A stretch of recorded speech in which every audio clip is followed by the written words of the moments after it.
Bapak Ibu yang dirahmati Allah, sampai kita kepada proses masuknya Nabi Adam alaihissalam ke dalam surga setelah diciptakan.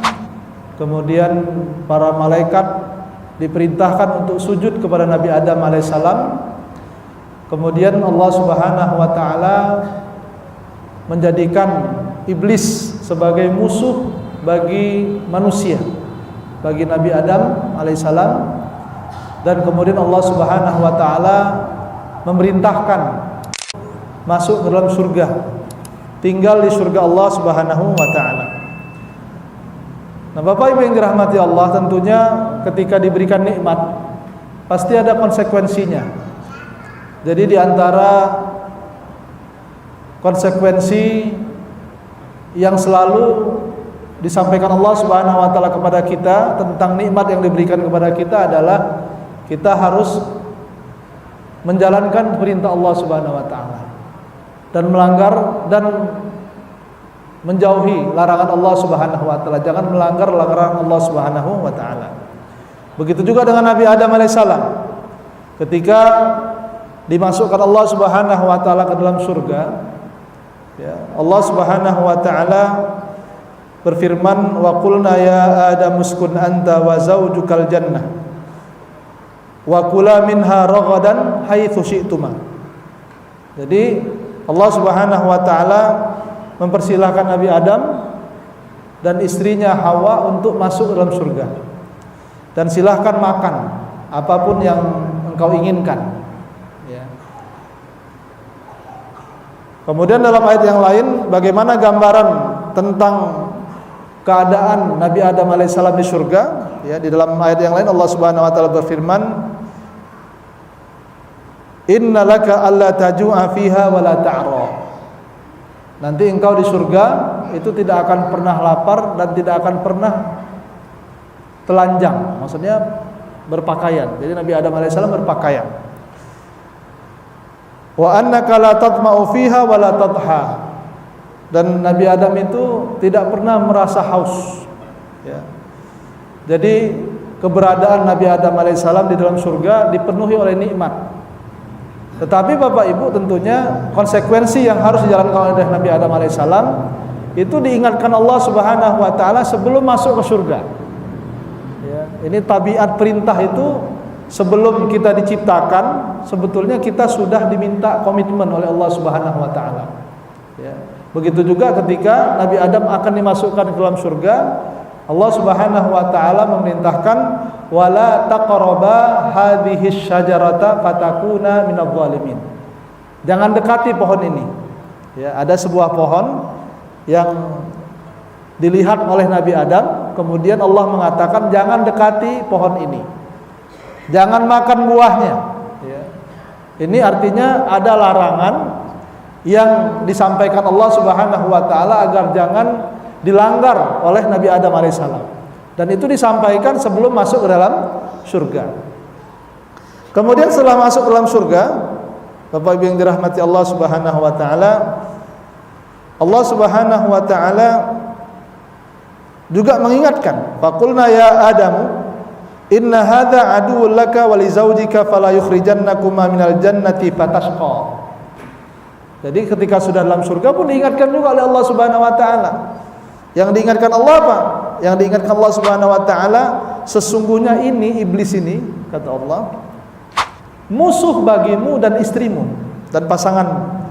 Fala yukhrijannakuma minal jannati fatashqa. Jangan sampai engkau melanggar apa yang dilarang oleh Allah Subhanahu wa taala sehingga engkau termasuk orang-orang yang sengsara, fatashqa. Jadi Bapak Ibu yang dirahmati Allah, perintah Allah jelas kepada kita. Ya, bahwa kita punya musuh yang namanya syaitan, yang namanya iblis. Ya. Kemudian dia akan menggoda kita. Sebagaimana dalam pertemuan yang lalu saya juga sudah jelaskan bagaimana redaksi iblis.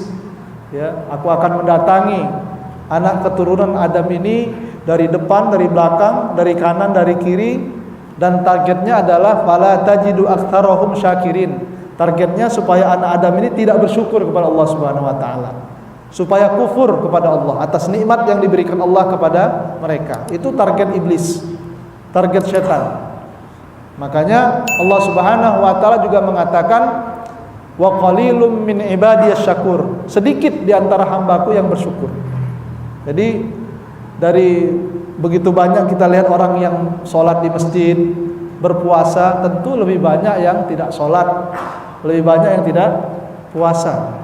Makanya Bapak Ibu, ketika kita mendapati kita masih dekat dengan Allah, masih beribadah kepada Allah, masih menjalankan perintah Allah dan berupaya menjauhkan diri dari larangan Allah, mudah-mudahan kita termasuk hamba-hamba Allah yang bersyukur.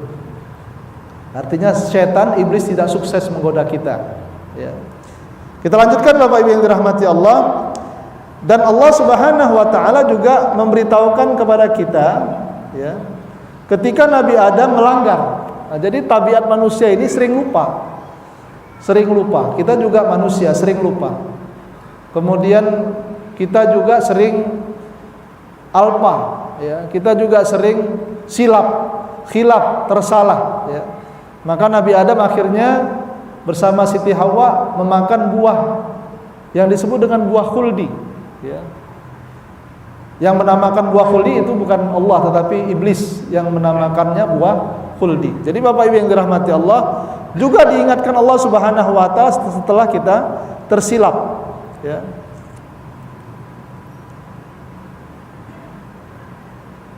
Wa asa Adam rabbahu faghawa thumma ijtabahu rabbuhu fataba alaihi wa hada. Kemudian dikasih sanksi oleh Allah Subhanahu wa taala dengan dikeluarkan Nabi Adam dari surga, dan Allah Subhanahu wa taala berfirman, qala ihbita minha jami'an ba'dukum li ba'din aduwwun fa imma ya'tiyannakum minni huda faman ittaba'a hudaya fala yadhillu wala yashqa. Artinya Allah Subhanahu wa taala mengeluarkan Nabi Adam alaihissalam dan mengingatkan lagi, kan sudah dibilang, gitulah kira-kira, kan sudah disampaikan bahwa buah ini jangan didekati.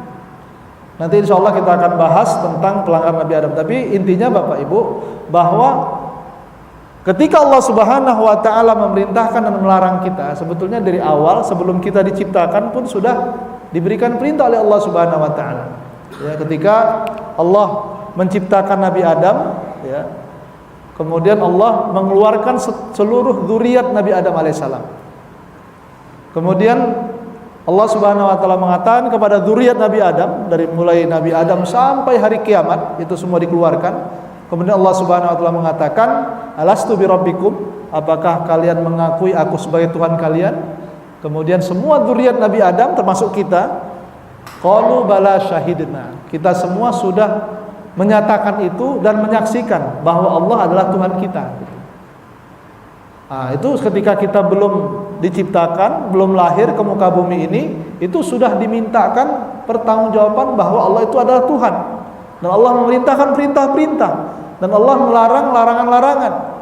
Dan ketika kita sudah hidup, sudah lahir, kemudian hidup, Bapak Ibu yang dirahmati Allah, Allah juga sampaikan kepada kita perintah-perintah itu melalui para nabi dan rasul, termasuk kita melalui Nabi Muhammad sallallahu alaihi wasallam. Nanti ketika kita di hari akhirat, kalau kita masuk surga, Allah Subhanahu wa taala akan mengkaji ulang lagi tentang apa yang kita lakukan, dan karena itulah kalian masuk surga. Dan begitu juga kalau seandainya naudzubillah kita masuk neraka, naudzubillah min dzalik, ya, Allah juga akan mengkaji kalian masuk neraka itu karena melakukan A, B, C dan sebagainya. Jadi Bapak Ibu yang dirahmati Allah, itu juga yang berlaku pada Nabi Adam alaihis salam. Ya, ketika dikeluarkan dari surga untuk hidup di bumi. Fatashqa, sengsara. Tentu hidup di dunia ini, hidup di bumi ini jauh lebih sengsara dibandingkan Nabi Adam hidup di surga Allah Subhanahu wa taala. Kemudian Bapak Ibu yang dirahmati Allah, ketika Allah Subhanahu wa taala mengatakan uskun anta wa zaujukal jannah, berdiamlah, bertempat tinggallah engkau Adam dan istrimu di surga. Maka Allah Subhanahu wa taala melarang mereka berdua untuk memakan buah satu pohon yang dilarang Allah Subhanahu wa taala. Kemudian menempatkan iblis sebagai penggoda, karena memang sudah dijanjikan oleh Allah Subhanahu wa taala bahwa iblis ini diberikan keleluasaan untuk menggoda Nabi Adam dan menggoda anak-anak Adam, ya, sampai hari kiamat. Anzirni ila yaumi yub'atsun, sampai hari kiamat. Terima kasih telah menonton.